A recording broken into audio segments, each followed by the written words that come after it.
Mainstream academia seems to downplay the miraculous nature of the Bible. You have this very deep area here, and you have this deep area here, but at Nuweiba, that's a walkable area. I guess the That is presence of funny. God just entered your studio. Where did they cross? Today, we're going to talk about one of the biggest and most foundational miracles of the Bible. That is the Israelites' crossing of the Red Sea. So, without any further ado, I'm going to introduce to you now Mr. Andrew Jones. Andrew? Hey, Pastor AJ, nice to be back. Thank you for having me. So I think we've all heard at this point how, mainstream academia seems to downplay the miraculous nature of the Bible. And some of that plays into what we're going to talk about today.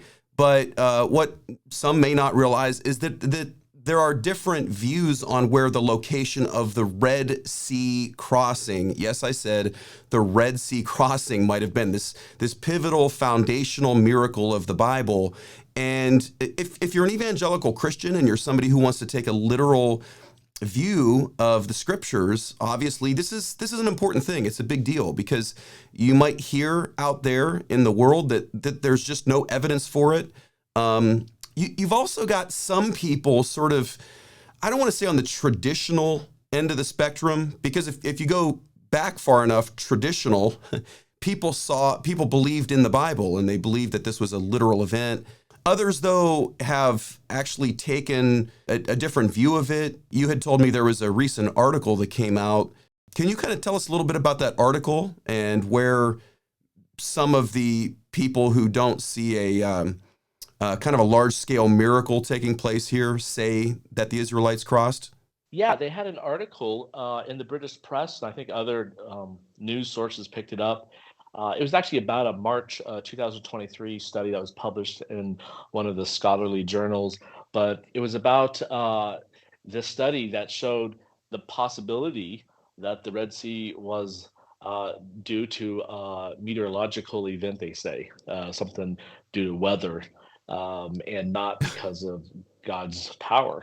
So they took out the supernatural part, which I find interesting because based on what the Bible says, the Red Sea split because God told Moses, stretch your staff out, your arm, and then he told the Israelites to move forward into the sea.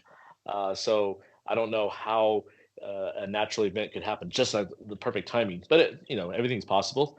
But anyways, that was what the article was based on. That kind of got you and I talking about this topic. And I know you've been on my tours out there, so you've seen these sites too. Some of the exact same sites that these articles are talking about, and even this another site that we're actually proposing is a better place for a large-scale miracle at the Nuweiba Red Sea crossing.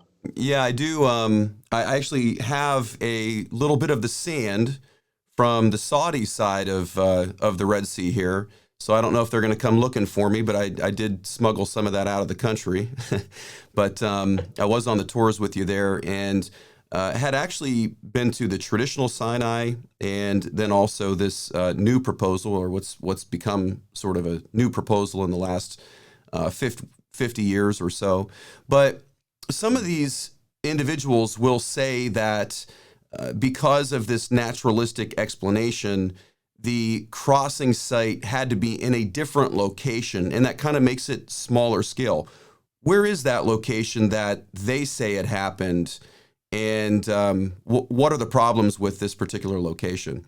Well, I think we should first look at where Midian was located and Mount Sinai, because that does affect your thinking on the available locations for the Red Sea crossing.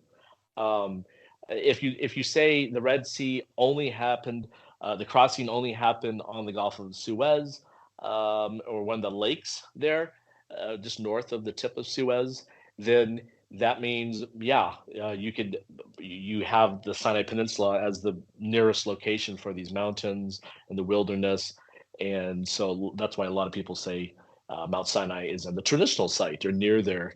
Now, I know there's a hybrid view. There are those who say the crossing was at one of these locations, but they also consider Mount Sinai to be in Arabia. So they take it like a hybrid approach between the two. But a lot of people who look at Sinai being in the land of Midian in Saudi Arabia, that then opens up the doors for them to consider the Gulf of Aqaba, the other branch of, the main body of the Red Sea splits, and you have this eastern branch called the Gulf of Aqaba or the Gulf of Elat. Um, and along that Gulf, there is a really good location that we'll soon be looking at that that I think fits the biblical account better, and it shows how big of a miracle it was that God did there. Yeah, And like you so, just explained, there is sort of like a there's like a little pie slice of a peninsula that's called the Sinai Peninsula, and so the Sinai Peninsula, I think traditionally has been seen as part of Egypt.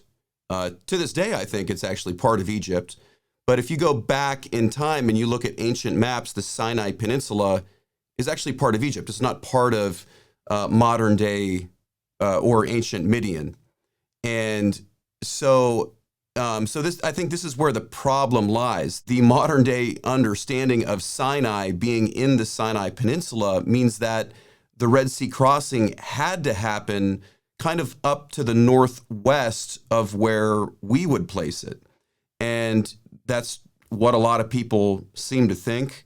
But I think it's problematic too, because there are those like David Roll, who I spoke with some time ago on this program, who kind of see the numbers of the Exodus really scaled down to the thousands as opposed to potentially the millions. And so it really alters the way we look at this miracle as a whole. And I would say there's problems with that, because you can't have a group of 10,000 people inhabiting the promised land and becoming a nation in the way that the Bible clearly describes the Israelites populating an entire region. I think also just for the fact that it was a miracle, and I'm not opposed to naturalistic explanations. I don't think you are either. But when we do that and then we put it in this particular location, I think it gives us problems. Whereas the one that we're going to look at in a little bit seems to fit the bill better. yeah, I'm not opposed to a naturalistic, like God using nature to do his miracles and his bidding. He's the creator, so that's all possible. But when you look at like our understanding of nature just based on what you can observe, and like that's what a lot of scientific articles are about, right? Like they observe something and they're gonna test it. But that puts God in a box. Like you're basically saying, well, God had to do it this way at this location because I can explain it in the scientific article, versus if you had it at like the Nuweiba site, you're talking about 800 meters of water dividing, and it just blows your mind. Like how can that happen? Obviously, unless you're the God of the universe, you couldn't do it. It would Yeah. be Hmm. naturally impossible. So there's a mix. The Bible talks about splitting the sea. That's has to be a process that involves physics, obviously, and it talks about this eastern wind blowing. But at the same time, it also says it was a miracle. It was the deep sea, mighty depths, and enough water to drown the armies of the Egyptians. So, so I think it's possible that you could say that, oh, it's only naturalistic that events happened, but when you read the full biblical account, there are things you can't explain naturally, and so I think you need to open your mind up to other locations and possibilities that would make it a true miracle. And I think that's what the Nuweiba site offers. Yeah, I'm definitely with you on this, Andrew. Why don't you walk us through why Nuweiba Beach is probably the site of the Red Sea crossing? Okay, well, I think if you're going to look at the proposed site of Nuweiba, you have to go back a number of years ago and see like who started this whole thing and why are people today looking at the site. Of course, I think the evidence is there, so you don't have to focus on the name of a person, but at the same time it is important to realize that it was because of this man, I'm talking about Ron Wyatt, that people go there today and are investigating it and written books about it and making movies. um, and so it was back in I think it was 77, in the late 70s that Ron Wyatt and his sons were investigating the Gulf of Aqaba. Ron had read the account of Josephus and other writers that put the Red Sea at a mountainous area, a wilderness area, and none of the sites he thought, the traditional sites, being proposed along the eastern side of the land of Egypt, fit. And so he started looking at a totally different area, but still part of the Red Sea, and that was the Gulf of Aqaba. He even rented an airplane back, during this time in the late 70s. Israel had control of the Sinai Peninsula, so he rented an airplane from Eilat and flew down the coast. And there was no Google Earth back then, so he's looking out the window, looking visually to see what he could find, and he saw the Nuweiba beach, this huge flat area that had enough room for 1 to 2 million people. Again, this larger miracle we're talking about, not a small group of Israelites migrating out of Egypt, but a large group. And he thought that would be the best location. So he decided to drive down there and check it out and go scuba diving. And so some of his exploits or adventures are written up in a book called Treasures of the Lost Races, which was published back in 1982, so kind of before he was famous or infamous. This book mentions his name, and this author, Rennie Norbergen, actually went with Ron to Nuweiba. And he mentions in this book not only about the Nuweiba Red Sea crossing being a good candidate for that, but they mention that then Jebel Allah could be the best candidate for Mount Sinai. And of course, that's in Northwest Arabia. And so, this was not a totally new thinking. There were some scholars back in the 1800s and into the early 1900s that were looking at mountains in Saudi Arabia and even in Jordan. There's like a dozen proposed Mount Sinai sites, but there were people looking in Saudi Arabia for Mount Sinai. And the reason being is because these people were associated Sinai with Midian. Now, if you look at the text, the land of Midian is where Moses fled to. After he had killed the Egyptian, it said he fled Pharaoh because Pharaoh wanted to kill him. And so he went and dwelt in the land of Midian for 40 years. Now, all the archaeological evidence points to this being Northwest Arabia. So on this eastern side of the Gulf of Aqaba. And even modern maps today, I got this one in Tabuk, the province capital, and it still uses the name Midian or Midian, the form of the name. And it shows that this is the mountains of Midian. This is a Saudi map. And here's another one having Midian listed along the coast down there near Sharma. Again, this coastal area along the Red Sea.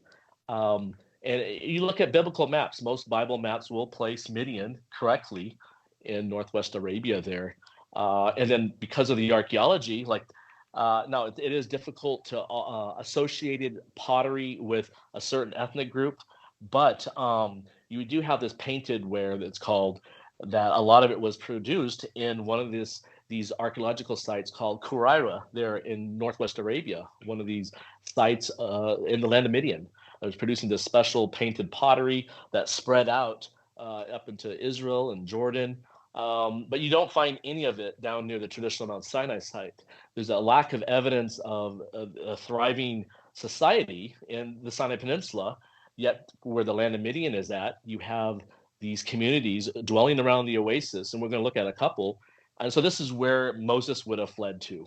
He lived in the land of Midian, outside of the area of influence for Pharaoh in the land of Egypt. So here is the route we would say Moses would have fled along, and that comes into play later when we talk about the Exodus route, because once we figure out where Sinai is and realize that God calls the Israelites to come worship him at the mountain, and he tells Moses, go bring the Israelites here, they're going to flee Egypt on the same route that Moses did until God tells them to change direction, and they end up at the Red Sea. So this route, just remember this, they cross the Sinai Peninsula, and you end up in Northwest Arabia. And it's an ancient trade route. Here's a good map showing kind of the influence and the control, the area, like the dark red is where Egypt had forts and mines in cities and towns.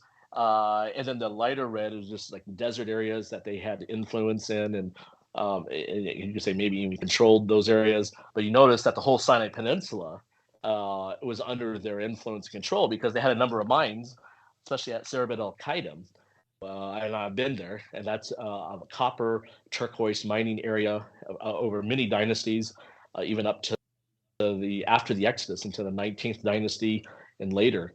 And it's what's really interesting. A couple of years ago, 2010, I think it was, they discovered the cartouche. The cartouche is the royal name of the pharaoh it's kind of in a circle, it's like his signature. And so they found the cartouche of Ramses III over here in Tama, and that's an oasis on the kind of the outskirts of Midian. And this cartouche is the same one is used at Timnah, at the tip of the Gulf of Aqaba, right near, it's in Israel, this site. It's a copper mining site. And then the same cartouche is found on the western side over there at the start of the trade route there on the western side of the Sinai Peninsula.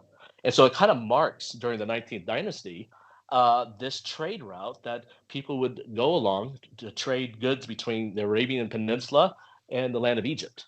And so it kind of marks the same route that Moses would have fled along. You know, he fled part of it to go down to Midian there.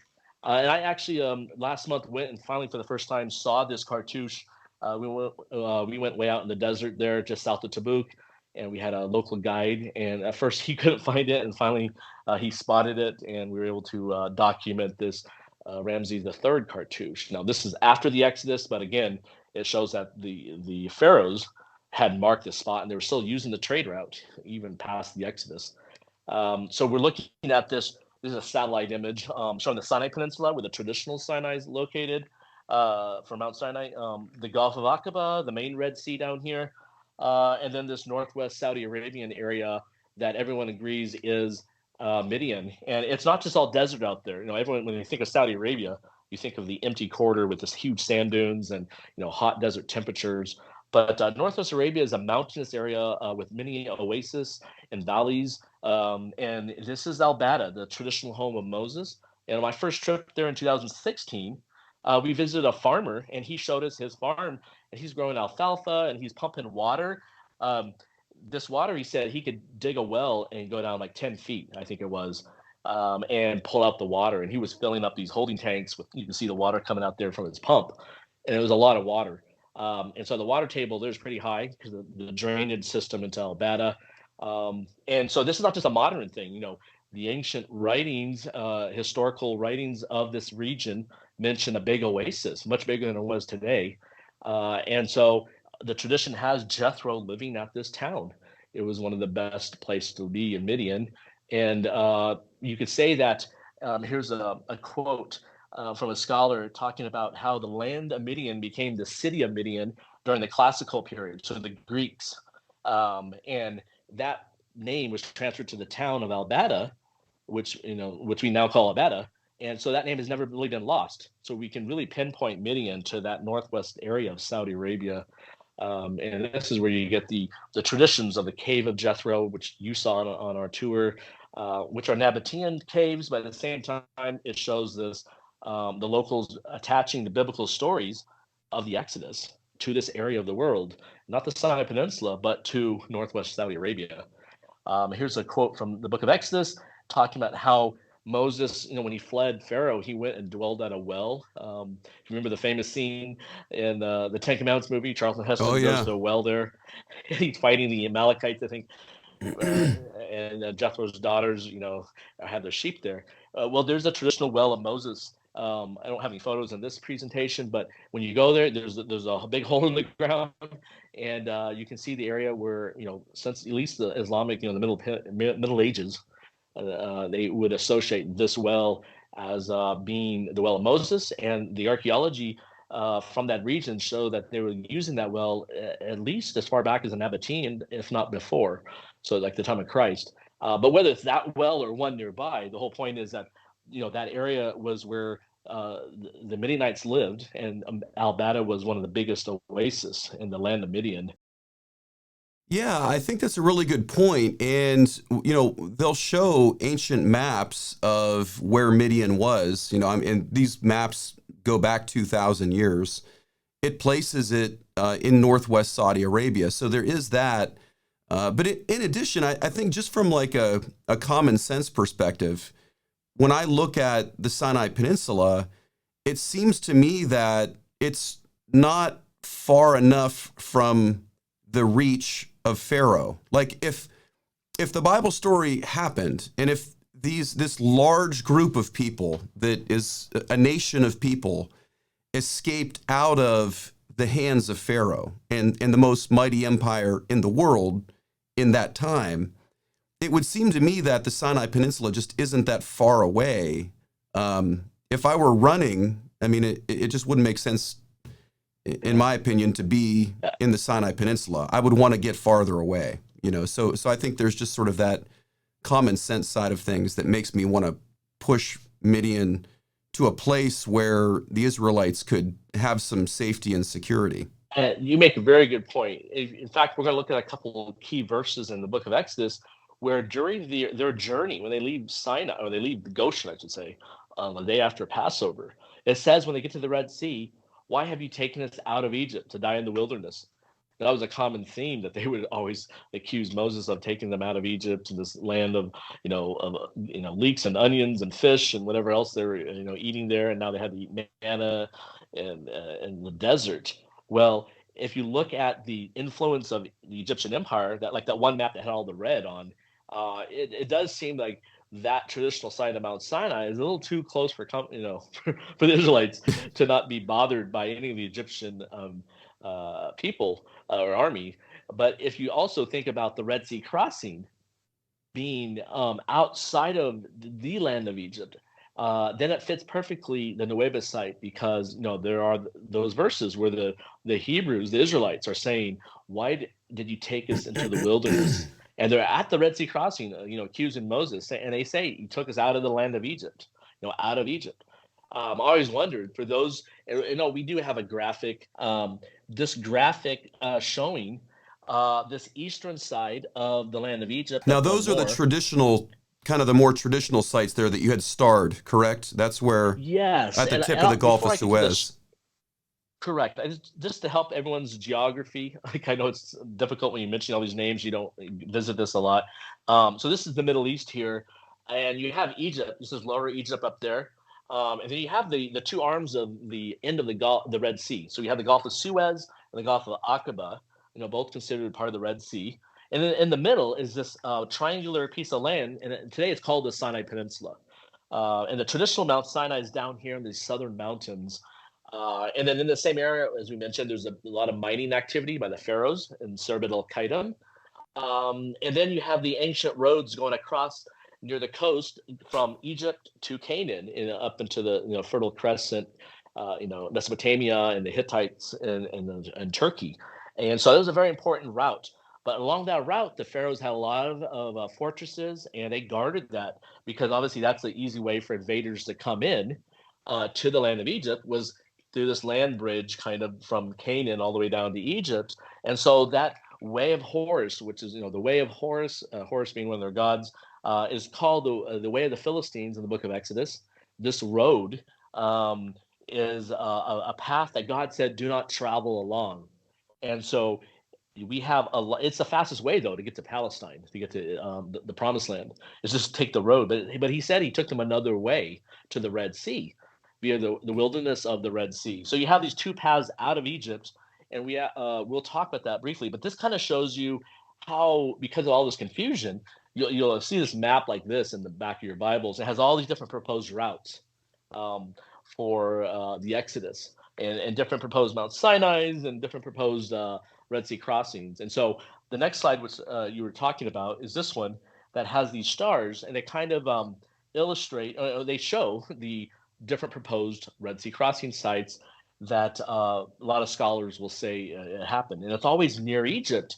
Yet the Bible talks about when they were at the Red Sea, let's say this was the Red Sea crossing, like one of these sites here, they're talking about, why did you take us out of Egypt?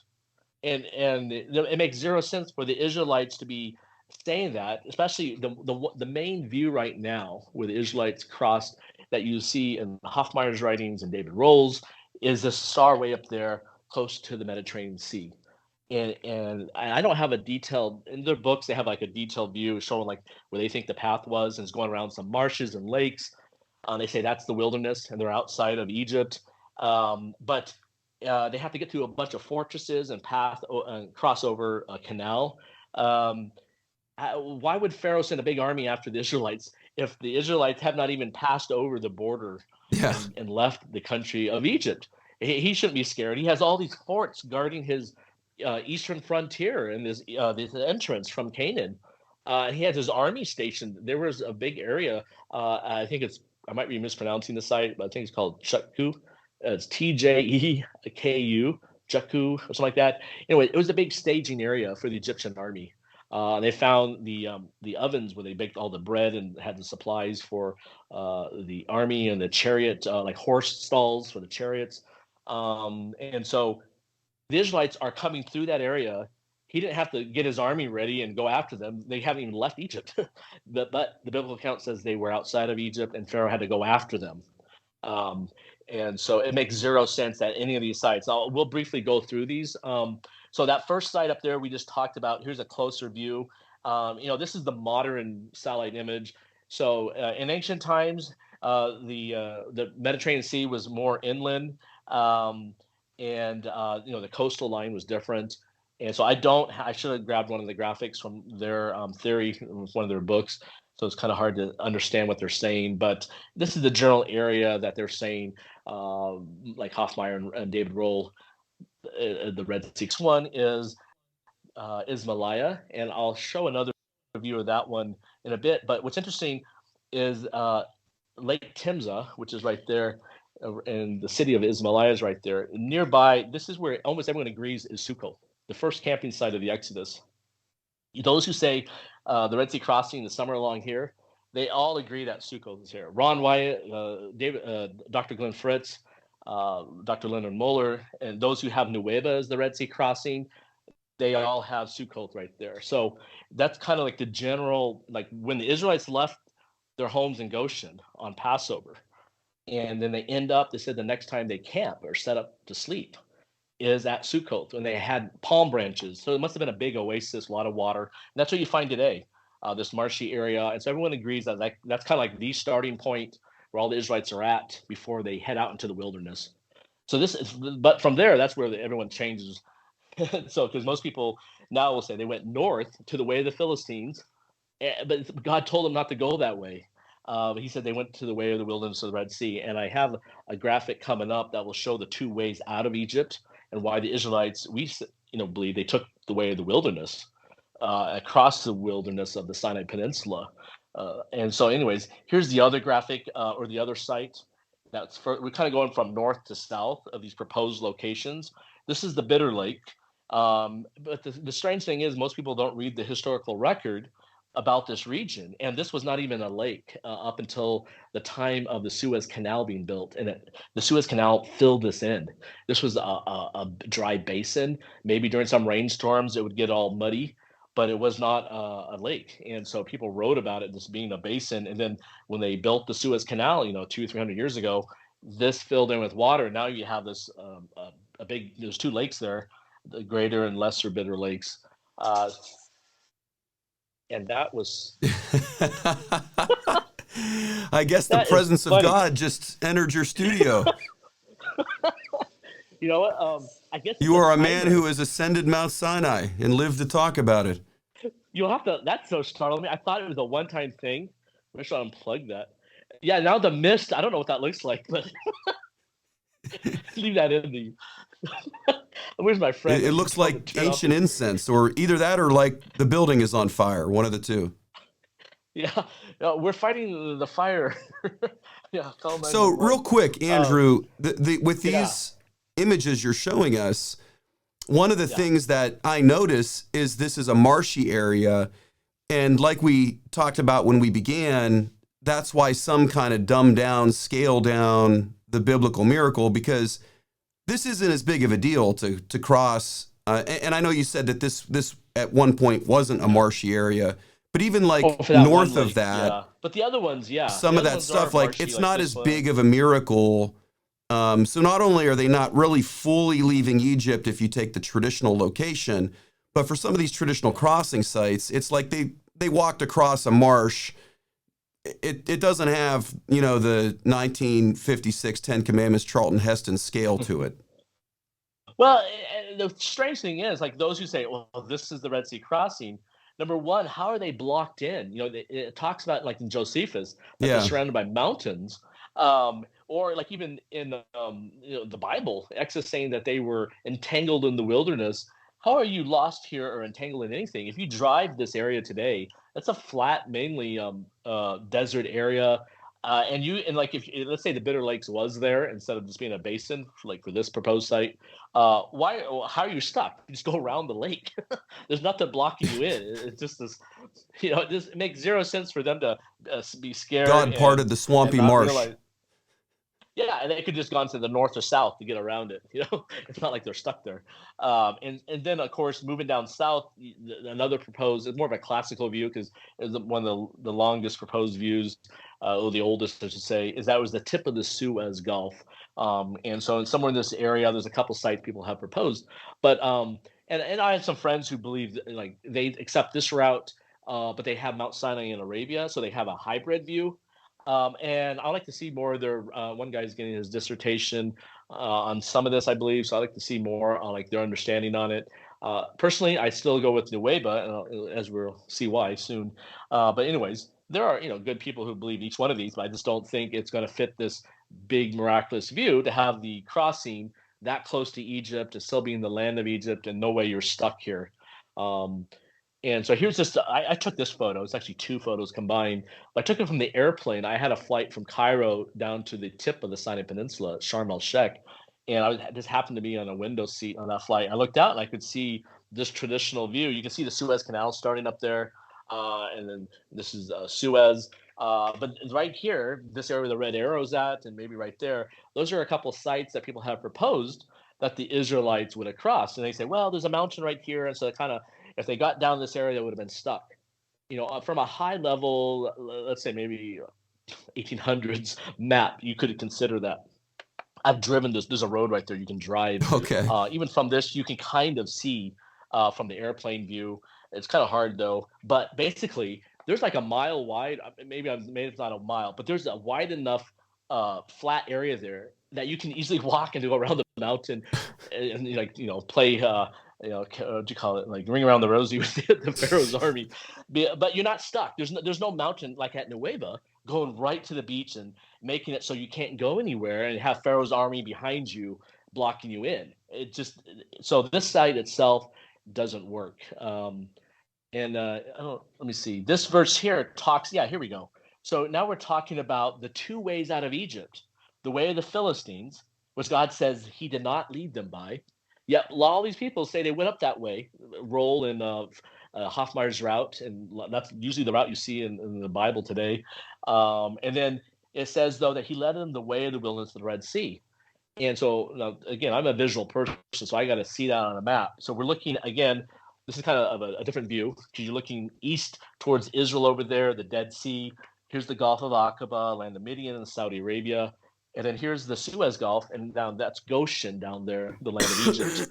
And so along this eastern border, where I kind of put those red dots, they had canals and forts, and they had to control that eastern frontier because they didn't want people just coming in and taking over their land. Armies or just I would migrants. think so. So yeah, kind of like everyone wants a border wall in the south along the southern part of the U.S. border. Well, they were concerned about their border too back in the ancient Egyptian times, and so they had forts there and canals as barriers.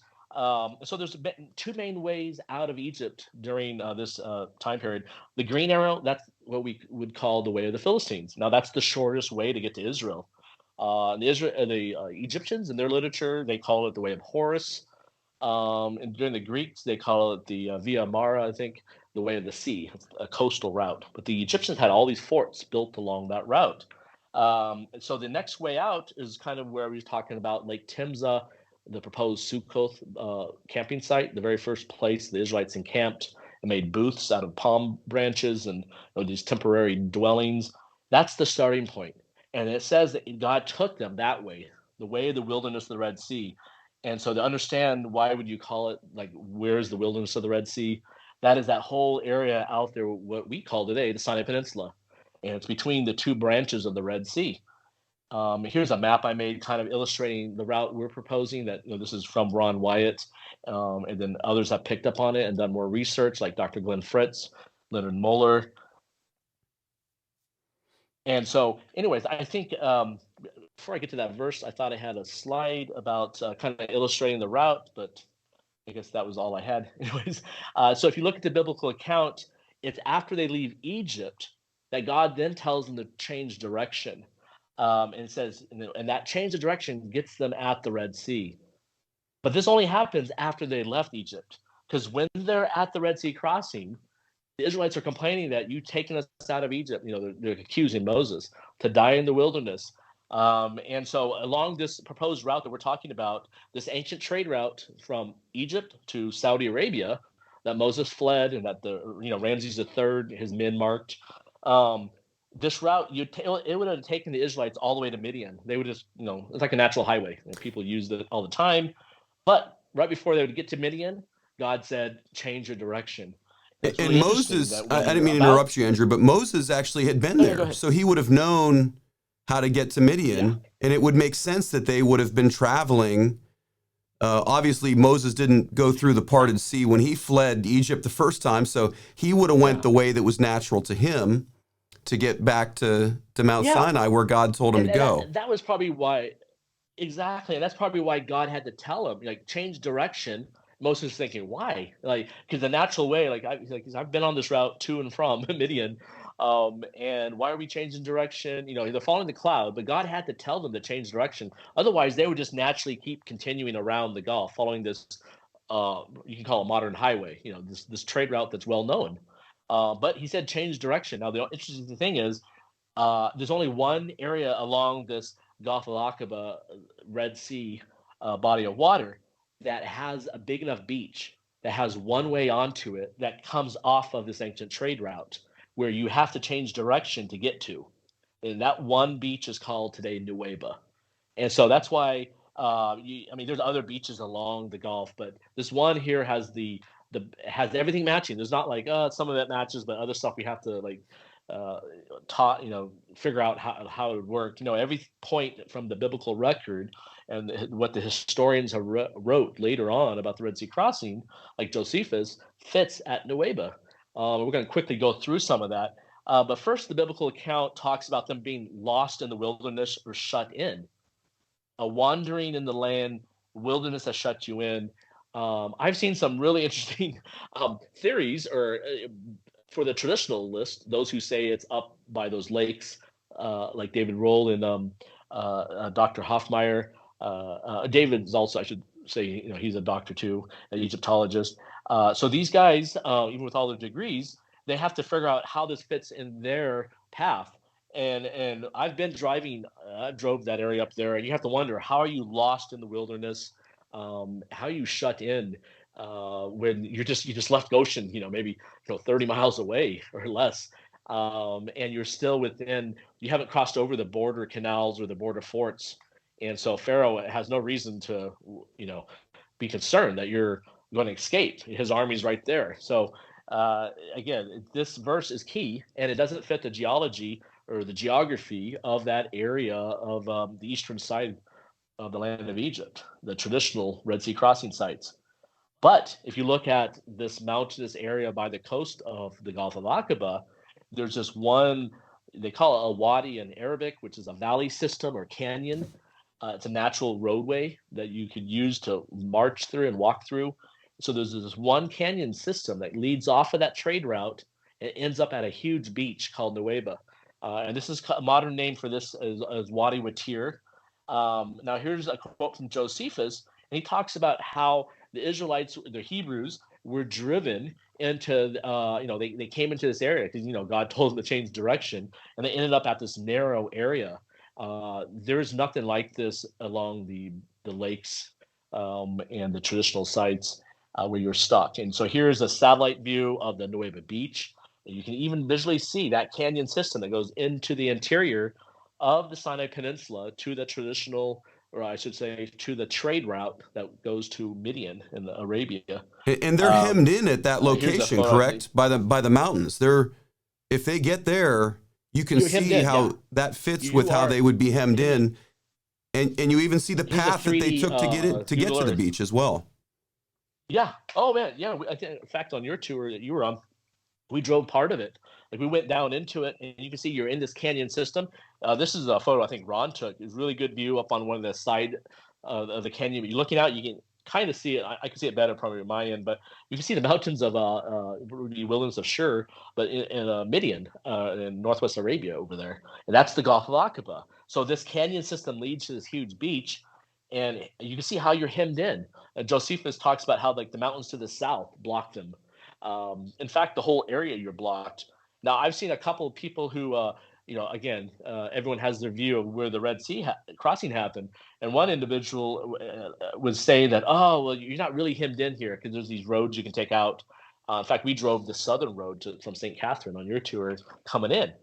Well, it's funny that these guys will say that, but they won't go to like on the ground here and talk to the locals and do some historical research, find out that all these roads were mainly built by the Israelis in the 70s.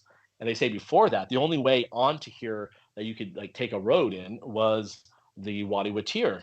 And these other ones were just like narrow gorges and canyons. They didn't use for anything.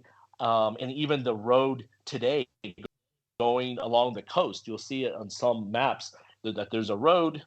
It's a modern road that goes from Nuweiba all the way up to the Israeli border, the modern border at Taba and Elat. And when you drive that road, I've driven it many times and taken a lot of photographs. But that road is cut into the mountainside. Without that cutting and taking away the mountain, that mountain would have gone right into the sea and blocked any way north. So you're literally stuck here unless you would have go back the way you came. But the Israelites couldn't because the Egyptian army was right behind them.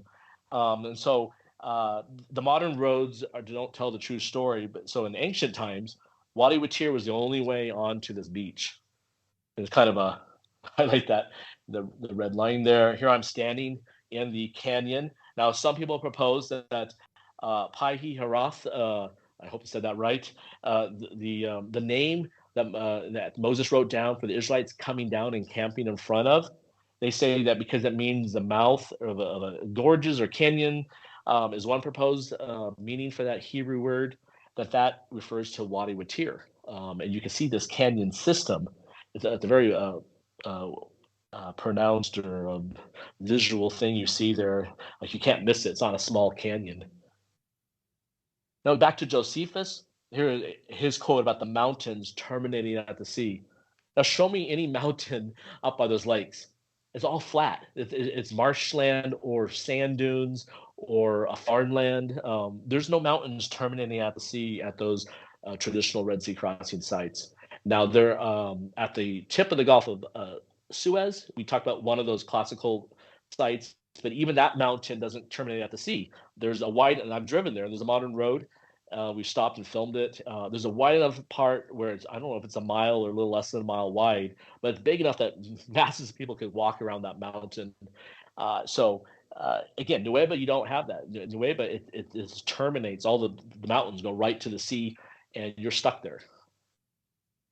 Here's again the same map, but kind of again illustrating what Josephus wrote.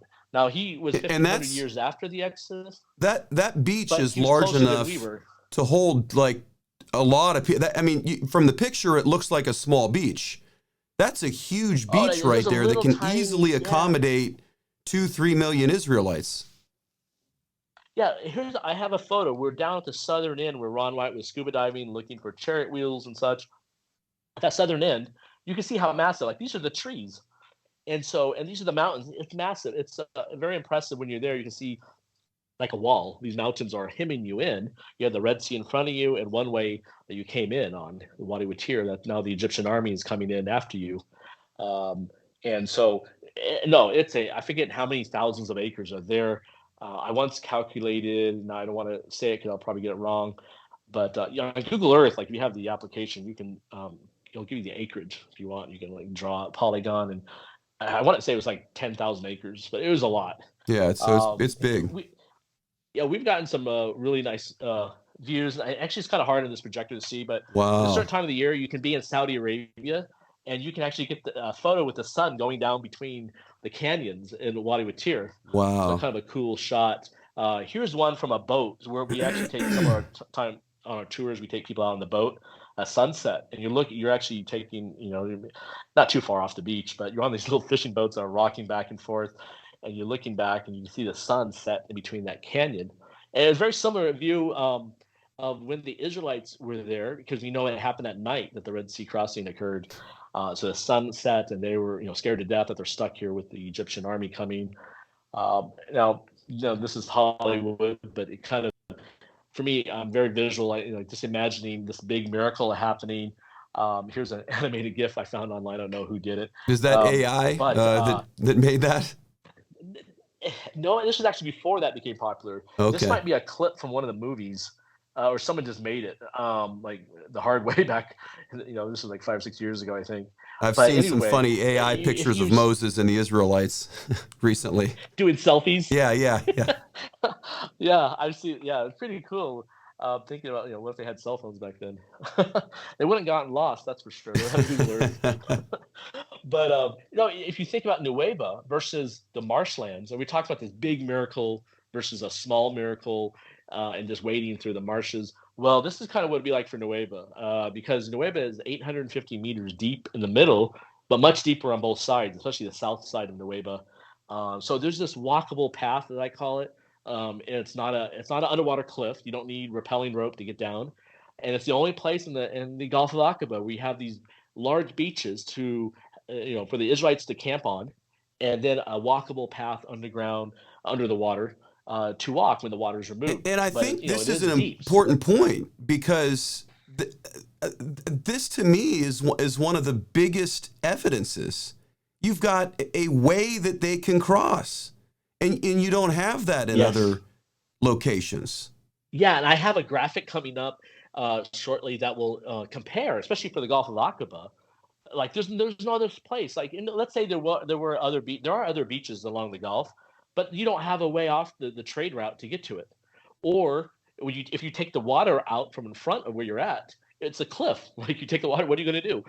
Like climb down the cliff with your children and your flocks and sheep, and you can't. But this one, everything fits. I mean, there's not like one big issue. The only issue you could say is that it's deep. It's 850 meters in the middle.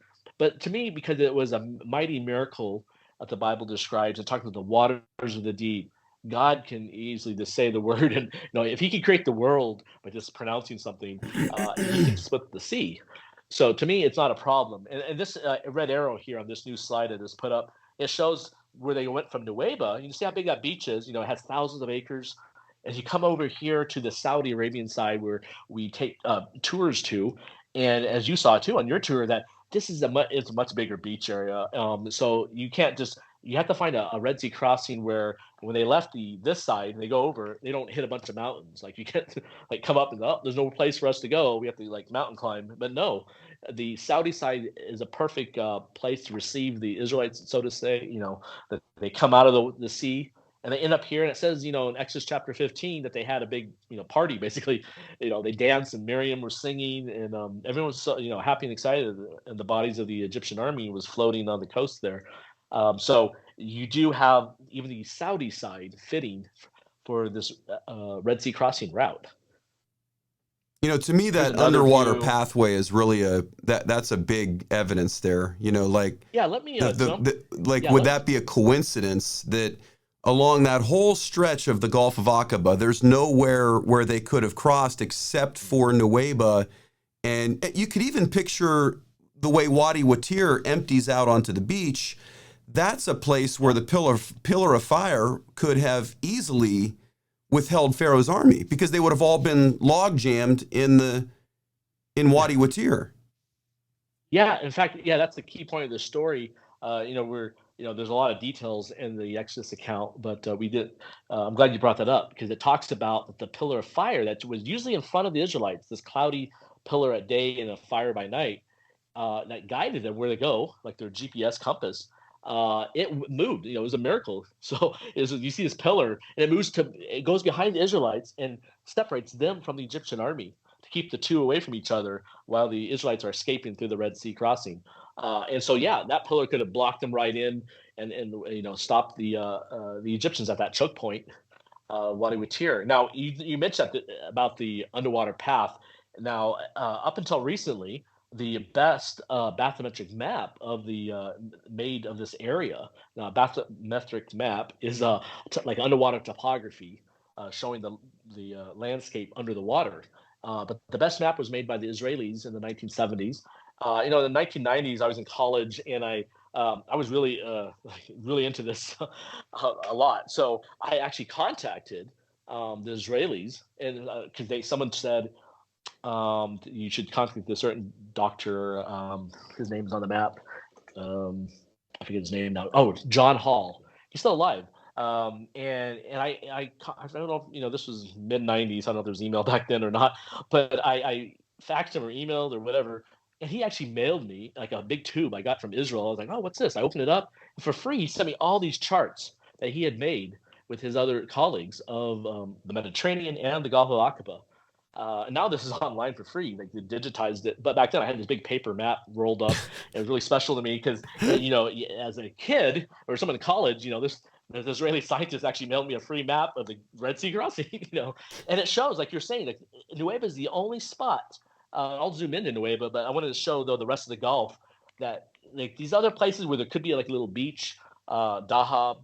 Sharm el Sheikh is another proposed site by Bob Cornuke and I'm going to get the guy's name. He runs Bible.ca. Steve Rudd. He wrote a good book. Now he believes Sinai's in Arabia, but he puts the crossing down by the Straits of Tiran, which I've been out on a boat, and you can see though there's problems with it. And I'll show you some charts comparing all these sites that Dr. Glenn Fritz made. And again, Nuweiba is the only one that has a walkable path, no underwater sea cliffs, no issues with the underwater topography. The Israelites and their carts and animals and children can walk only at Nuweiba. And so here's a close-up of Nuweiba, again, from the Israeli chart, kind of give you that visual effect going across the sea there, zooming in. Now, as the lines are close together, that means it's a cliff. So over here, it's really steep because that's the contour lines. That's how you read the map. The more spread out they are, that means it's more gentle to slope.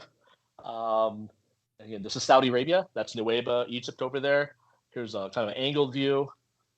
All the views you can get. Now, I've overlaid on the Israeli chart this other map made by, I think this was a German survey vessel where they did more high resolution sonar scans of the mountain. And from their scans, we can actually look at the angle of descent, like the ramp they walk down into the water.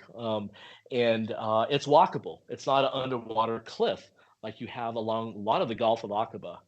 And this is actually from a recent Saudi survey they did, and they were looking at the fault lines because this is Aqaba is part of the Rift Valley, that part of the earth where it's ripped open all the way from Ethiopia up to like Sea of Galilee, and so it goes along the Red Sea, the Gulf of Aqaba, and so in there, they've had earthquakes along there. In 1995, Nuweiba had a really big earthquake.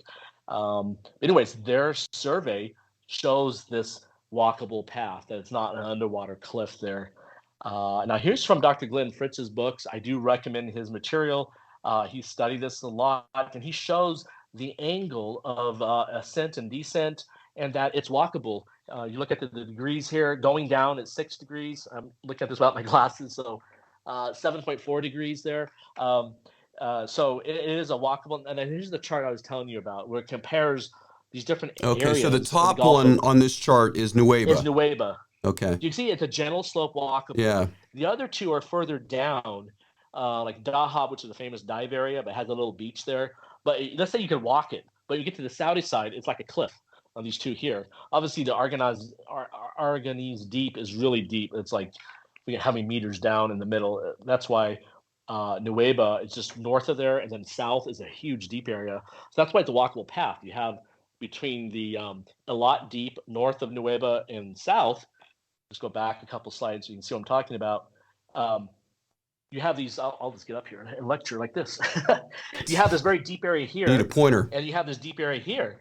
And in between the two deep area is this like sill, this little valley that's higher up. It's 850 meters deep, so it's still deep. But at Nuweiba, that's a walkable area. all these other ones you can see, like the why it's black because the contour lines are so close, meaning it's a cliff, and that's like here's Hackle right over here, and so right out of Hackle it just drops off, and then here as you go down, this is that Argonese Deep. I was saying that he drew a that Glenn Fritz was comparing Nuweiba, Argonese, Dahab, and then straight to Turan, which is a proposed crossing site. So if we're going to look at uh, so we can briefly talk about that because that is a crossing site. Some have said for the Gulf of Aqaba, and if you look at when we compare it, it has a huge issue with the underwater topography. You have Yeah. to somehow get rid of this. It's not too deep. It's I think 300 meters or 100 meters. I mean, I don't know if it's 300 feet or 300 meters, but either way, the angle of the descent into that little trough is like scaling a cliff. And I So think people would have chariots, to, I'm sorry to interrupt you. People would have to realize that the Israelites were not an army. These weren't like Navy SEALs traveling and climbing up yeah, these, up and down these locations. They were elderly, cliffs, women, yeah. children. Hmm. This was a nation of people, and a lot of them, the only place they could have crossed is Nuweiba. If you're looking at the Yeah, Gulf of that's what we're Aqaba, it's the hammering only it. place. We're showing you, yeah, we're kind of getting everyone's head like over and over from the underwater topography, from the above, the aerial photos showing the mountains, the big beach, the one way into the area. Only the Nuweiba fits. It's not like maybe it doesn't fit or not. No, it fits. This is has a little illustration here You're showing like blowing up the no, other these other canyons. ones. We're burning a hole in the theory. Now, here's a great view. So we've been the only group that has been out on boats. Sadly, the Saudis don't allow this anymore, but we've taken tour groups out there on the Saudi side on a boat, and we've done research too, like bringing our equipment. They always check our bags coming and going because this is a known drug route from Egypt, and so they want to see what we found out in the water. But we've gotten drones out there and underwater sonar and underwater drones too.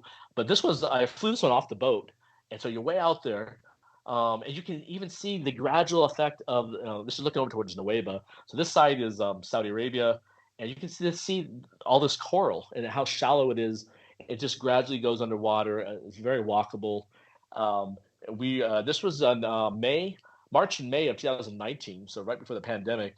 We were on this boat. Here's my GPS mark. So we were going all through there. Now, of course, they don't allow you to go too far out to international waters in the Gulf, but there's some areas like our sonar would pick up and show like, oh, that's not walkable. This angle is 47-degree angle. Like almost a cliff. Now, so I'll jump back to some other things here. I just want to briefly mention, besides what we looked at, like geography and the historical writings, talking about the mountains surrounding them, and the Exodus route following the ancient trade route. Ron went scuba diving on the Nuweiba site, and he claimed, I've never seen them, but he claimed to have seen different chariot parts, mainly wheels, that were preserved because of the coral. Or he claimed, like in this case, this is a screenshot of one of his videos that he had found gold, and he said, gold doesn't corrode or decay, and so it still lasts. But he said it was very fragile and thin, so he left it there. A lot of people try to find this again. Sadly, Ron has passed away, so we don't know the exact spot and off of Nuweiba. But these are his photographs. So for him, he talked a lot about the chariot wheels out there.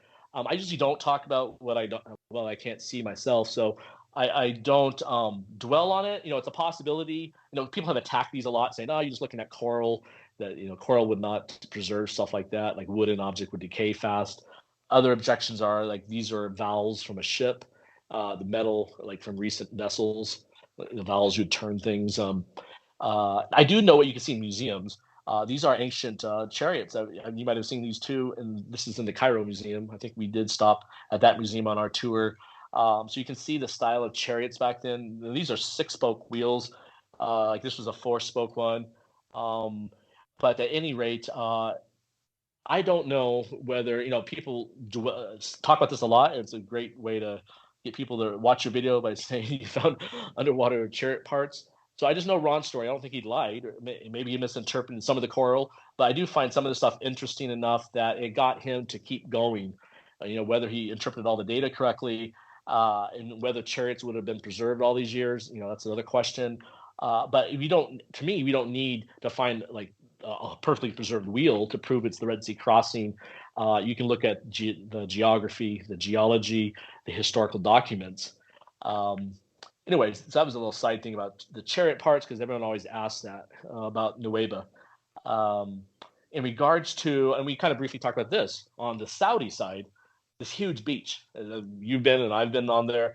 It's a huge area that the Israelites would have come out of the sea and been here and then started their journey. Again, here's the Saudi beach looking over. You can see Nuweiba over there in the distance, about 8 miles across, 9 miles. Um, and then when you're here, you're not stuck. You can't just be on a beach and then stay there forever. It said they went to Mount Sinai. Well, there are two big wadi or valleys that lead off that beach into the interior of Midian. And we've driven both wadis now. One has a big road that's been constructed, a paved road you can drive for the NEOM project. These photos were taken before any of the roads were put in. And so, yeah, I think that covers most of my slides. And so just to sum up, I have 2 slides summing it up. The first thing I wanted to point out about this whole discussion, comparing this site to the traditional sites up there along the eastern side, the marshlands, they're outside of Egypt, literally. Pharaoh didn't have to worry about catching up to them on the other ones, but this one he did because they're outside of Egypt. And that's exactly what the Israelites said in Exodus chapter 14. They complained to Moses, "Why do you take us out of Egypt?" Now, how do they get to that site? Well, it's off the main trade route to Midian. So if your Mount Sinai is near or in the land of Midian, then this is a natural path you would have taken, this trade route to Midian. And now it suddenly makes sense why God said to change direction, and that will take you to the Red Sea or the Gulf of Aqaba. So, this turning back leads you to Nuweiba, the only part or only beach that allows you to do that off the trade route. It's surrounded by mountains, just like Josephus talks about. You have 0 mountains at the Bitter Lakes, the Timza, and those other places that Dr. Hoffmeyer and Dr. Roll talk about. That's usually in the back of your Bibles. And then just to be clear, Josephus even says the mountains to the south block them. And you have that in Nuweiba, that southern area, in the northern area. It's all surrounded by mountains, and both sides go right to the beach. Like you can't get around them. Masses of people couldn't do it. And now, what about the underwater bathymetric data? Yeah, Nuweiba is the only spot it's walkable. Like you get rid of that 800 meters of water, you still have a gradual descent and ascent on the other side. The other places you don't. Straight to Tehran, even though it's not as deep, you do have these cliffs, and you have to somehow get rid of those cliffs. And then on the other side, as we saw from the photographs, is a large beach to receive the Israelites. And so again, there's only one spot on the Gulf of Aqaba that fits, and it's Nuweiba. And so that is why our focus has been on the research and on taking people to see these sites has been Nuweiba. But we do take people to some of the traditional sites so they can see like Sinai and Bitter Lake crossing sites. But I do recommend, if you really want to dive deep into this, if you go to ancientexodus.com, Dr. Glenn Fritz has a couple books out. His dissertation, this book is based on his dissertation. And then you have his really new book that's really thick, that has hundreds of photographs. And I helped him with some of the photographs on this one. But there's PDF versions too if you just want to buy the electronic copy. And then if you want a lesser scholarly view that's more readable, but just as good, I think, and this one, it's not in print, but you can find used copies. Sadly, Dr. Mueller passed away a number of years ago, but I think the PDF you can buy off the website that his organization has kept running. And so, yeah, these are really good. It's kind of hard sometimes to explain it all. I showed a couple slides, but if you're really into figuring this out, these are really good resources to read along with your Bible that can help explain. Yeah, that's awesome, Andrew. For me, it just kind of all lines up. You've got the historical side of things with where the land of Midian was. You've got the geography of the Red Sea crossing site at Nuweiba, which, to me is just, it's too much for coincidence. Whether or not the chariot parts are there or not, I agree with you. I think that's kind of irrelevant. There's also the size of the Israelite nation and, you know, how many people it would take to populate the promised land. That would certainly be a lot more than 10 to 20,000 Israelites. I mean, God wiped out that many in, you know, various plagues through the time that they were in the wilderness. I mean, there would have been none left to go, you know, populate the promised land there if that were the case. So I think you make a good case, and I know that you take people to these locations. So how can somebody join one of your tours? Yeah, I know, people who can travel or can afford it, they want to see the sites. And that was me. I first heard about this, I couldn't go, but so I would watch and read everything I could about it in high school. And then finally, when I could go, I think my first time to Nuweiba was in 2000. And I just kept coming back.